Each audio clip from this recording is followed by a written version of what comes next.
Halo teman-teman, berjumpa lagi bersama saya Pak Giri. Nah teman-teman, kali ini saya akan menyampaikan pengalaman dari ujian berkolaborasi, ya ujian kolaborasi. Teman-teman di rumah, kali ini saya mengajar di kelas 9, lalu 9 SMP, lalu ada ujian akhir, ujian praktek namanya. Nah ujian praktek itu untuk tahun ini saya mencoba untuk berkolaborasi dengan beberapa mata pelajaran lain. Tentu saja kami harus berkomunikasi dengan beberapa teman guru. Nah, kolaborasi saya ada IPA, pelajaran IPA, ada pelajaran matematika, ada pelajaran Mandarin, ada pelajaran PKN, terus ada pelajaran agama. Jadi kami berlima lalu berkolaborasi. Nah, kolaborasi yang saya sampaikan kepada anak-anak harus memuat itu. Lalu di kolaborasi yang terpenting adalah kami punya tema.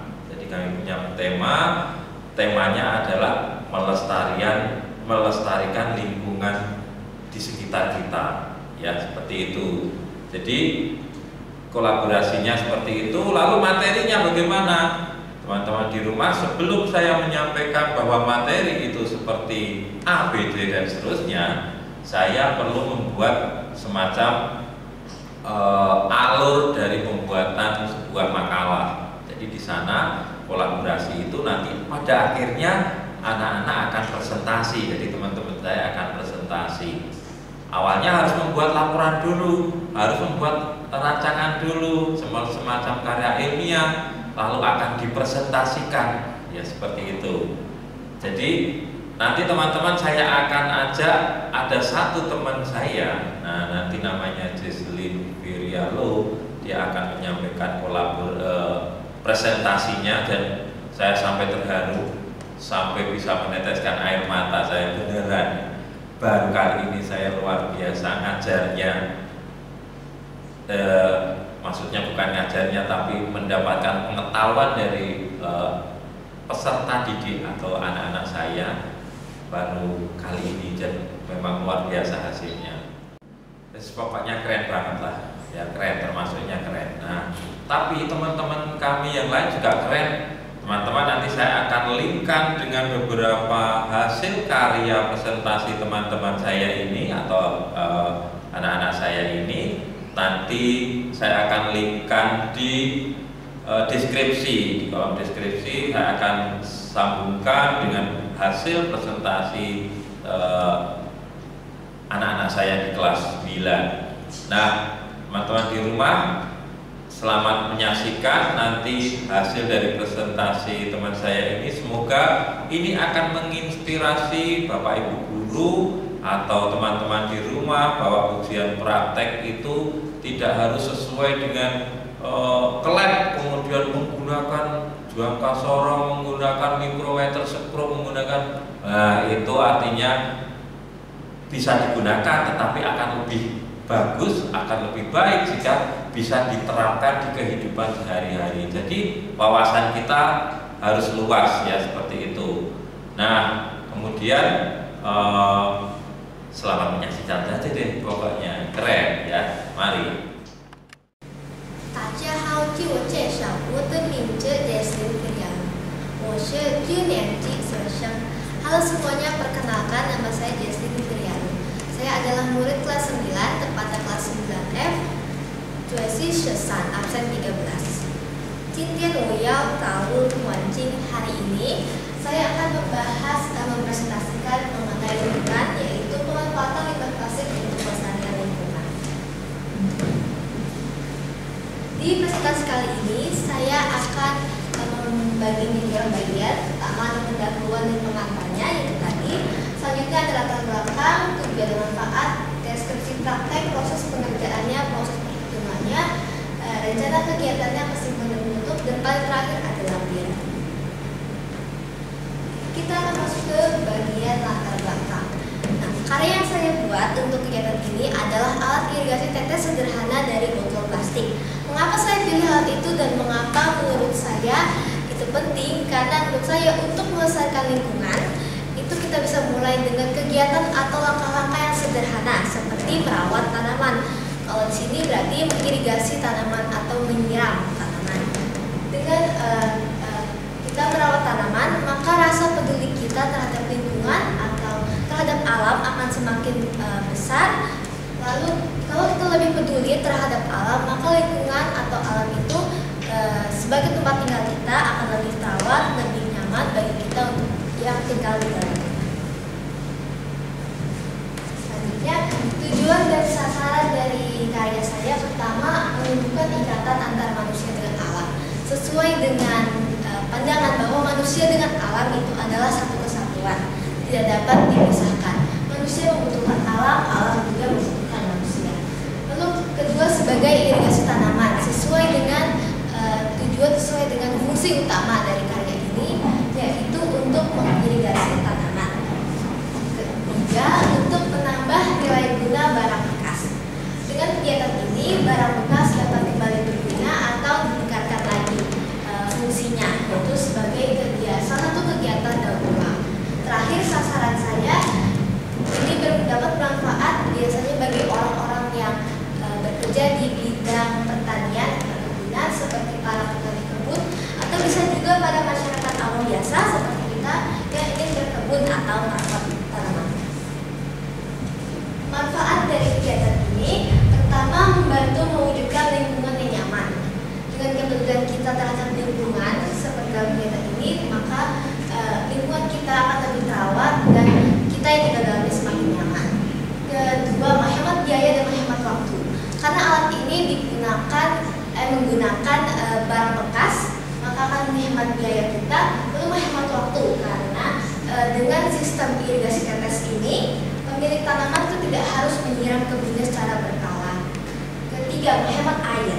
Sesuai dengan keunggulan dari sistem irigasi tetes yang sebenarnya, dengan menggunakan sistem irigasi tetes itu yang meneteskan air secara perlahan, maka penggunaan air dapat lebih hemat karena hanya menggunakan air yang ada dalam tandon air. Di sini kita menggunakan tandon airnya yaitu dari botol kita.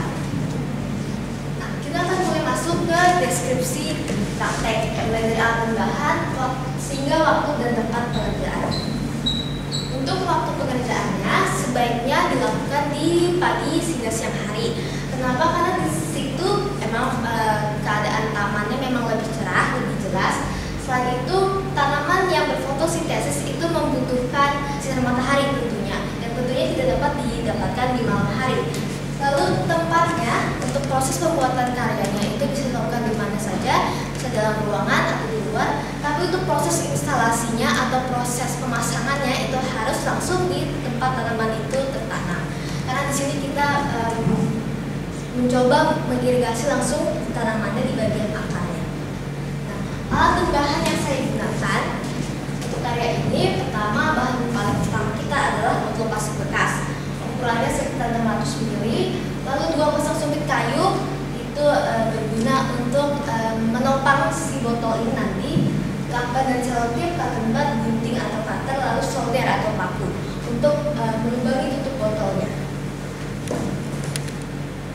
Nah, kita akan mulai masuk ke deskripsi produknya. Mulai dari langkah kerja, hasil pengamatan, dan proses penghitungan. Langkah kerjanya, pertama kita perlu siapkan botol bekas. Kita ukur 2 cm dari bagian bawah botol, lalu kita potong. Setelah dipotong, kita akan menyiapkan 2 pasang sumpit kayu. Kita rekatkan menjadi 1. Lalu selanjutnya sumpit tadi kita rekatkan ke bagian samping botol. Lalu kita akan lepaskan, misalkan tutup botolnya dari mulut botol. Lalu kita lubangi tutup botol tersebut dengan, kalau saya sini pakai solder. Bisa juga dengan pakai paku kalau tidak punya solder. Lalu setelah dilubangi, kita akan masukkan cotton bud ke lubang tutup botol tersebut. Di sini lubangnya itu harus sesuai ukurannya dengan cotton budnya. Kalau terlalu besar nanti cotton budnya bisa bolos, terlalu ini. Kalau terlalu kecil cotton budnya nggak bisa lewat juga. Nah, setelah saya melakukan berbagai kegiatan langkah-langkah kegiatan tadi, saya menemukan sebuah hasil pengamatan. Pertama, untuk 531 ml air itu akan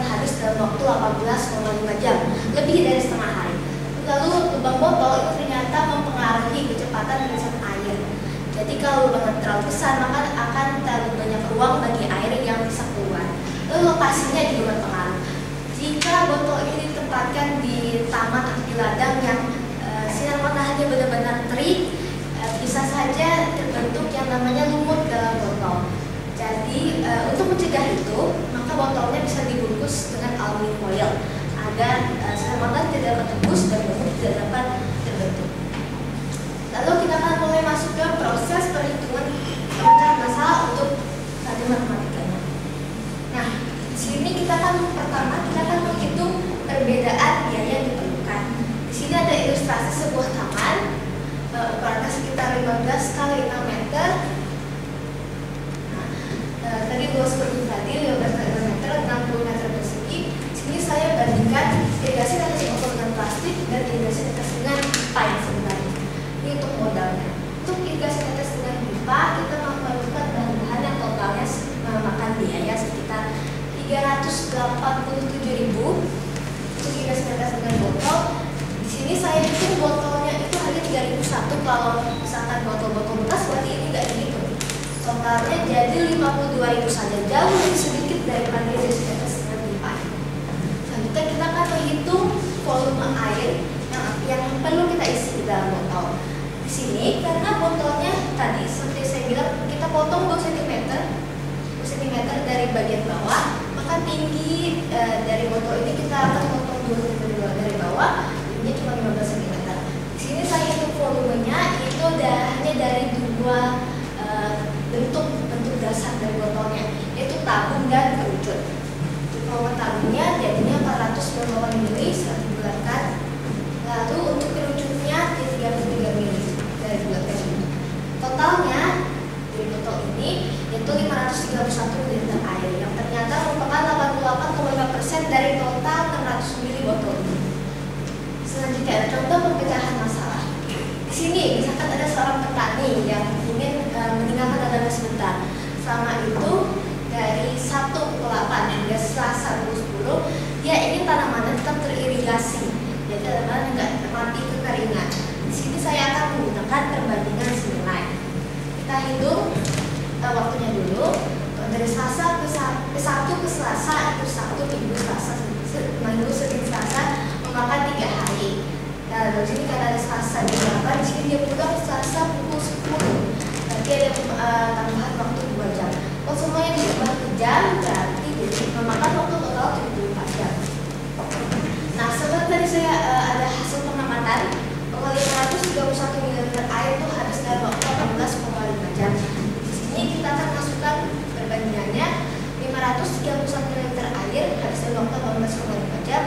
Berapa ml air yang petani ini butuhkan supaya airnya tanamannya teririgasi selama 74 jam biar tadi. Kita kali silang, lalu totalnya kita temukan 2.124 liter air atau sekitar 2,124 liter. Jadi petani ini harus nyari botol yang bisa menampung sekitar 2 liter lebih. Nah, kita akan mulai masuk ke rencana atau proposal kegiatan cinta tanah air untuk bagian PPKN. Sesuai juga dengan tema kebun, tema rawat tanaman yang saya pilih. Jika kita tanah air itu dapat kita praktekkan dengan mengonsumsi produk dalam negeri. Salah satunya adalah mengonsumsi produk lokal. Dengan kita mengonsumsi produk lokal, kita juga menghargai para petani lokal atau UMKM. Karena dengan itu kita akan mendukung mereka dan mereka akan membangkitkan dan mendukung kemajuan perekonomian di Indonesia. Kegiatan ini juga dapat dimeriahkan dengan misalkan mengampanyekan gerakan bangga kontribusi produk lokal. Lalu kampanye dapat dimeriahkan lagi dengan bazar khusus untuk hasil pangan lokal, dan ini itu dapat mendorong masyarakat untuk menghargai hasil bumi sendiri dan bersyukur atas kelimpahan yang telah Tuhan berikan di alam Indonesia. Untuk laporan kegiatan lengkapnya bisa ada di sini. Nah, terakhir akhir kata, alam bumi ini adalah pemberian dari Allah yang Maha Kuasa dan sudah merupakan tugas kita untuk menjaganya dan melestarikannya kelak bagi keturunan kita. Karena Allah itu memberikan kita alamnya itu untuk kita manfaatkan tidak secara berlebihan, tidak ada eksploitasi, tapi ada tanggung jawabnya. Allah mengharapkan adanya jalinan keharmonisan antara hidup manusia dan juga dengan alam. Karena manusia dengan alam yang tidak bijaksana terhadap alam, maka perilaku itu juga akan akhirnya akan balik sendiri di kehidupan kita sendiri. Nah, terakhir ini ada lampiran laporan saya lalu video proses pembuatan, lalu perhitungan matematikanya, dan juga ada foto-fotonya. Oke, sekian dari saya. Terima kasih banyak atas perhatiannya. 今天我就讲这么多，谢谢你们，再见。 Sini dulu. Ya. Kamu kok bisa memilih judul kayak gini? Awalnya gimana ya? Kok bisa pilih judul kayak gini? Saya cari alat teknologi tepat guna. Oh gitu. Tapi udah pernah dicoba di rumah sebelumnya, sebelum kamu berangkat? Belum. Tapi setelah ini baru nyoba. Oh gitu. Berarti kalau misalnya untuk pertanian cocok banget tuh sekarang tuh kayak gitu, iya kan? Ya, tapi ke hujannya itu tampilannya jelek. Apanya? Botolnya, karena ada botol di tengah tanaman gitu. Oh iya, tampilannya jelek tapi menarik ya. Iya. Menarik bener itu, sampai seneng lah ya, keren. Terus perhitungannya juga menarik ya, artinya dia detail banget ya, dari apa, dari bahannya, lalu harus saya keren. Wes gitu teman-teman, jadi saya apa namanya, memberikan pengajaran tidak sedetail itu sebenarnya, tapi luar biasa keren. Semoga nanti sukses ya. Terima kasih. Nah, bagaimana teman-teman setelah menyaksikan? Saya sampai terharu, sedih, nggak sedih, tapi senangnya melihat karya anak-anak yang luar biasa ini, keren ya. Lalu banyak yang lebih keren tadi saya sampaikan, jangan lupa dilihat di deskripsi saya, kalian akan saya linkkan dengan hasilnya anak-anak atau teman-teman saya di SMP Bunda Hati Kudus. Nanti akan masuk di channel YouTube-nya SMP Bunda Hati Kudus ya, silahkan nanti dilihat. Kemudian semoga hasil presentasi ini akan berguna bagi masyarakat, bagi lingkungan di sekitar kita, terus kemudian pada lingkungan terutama, dan siapa tahu nanti teknologi seperti ini akan dipergunakan untuk peningkatan produksi pertanian selanjutnya. Terima kasih, sukses buat kalian semua di rumah.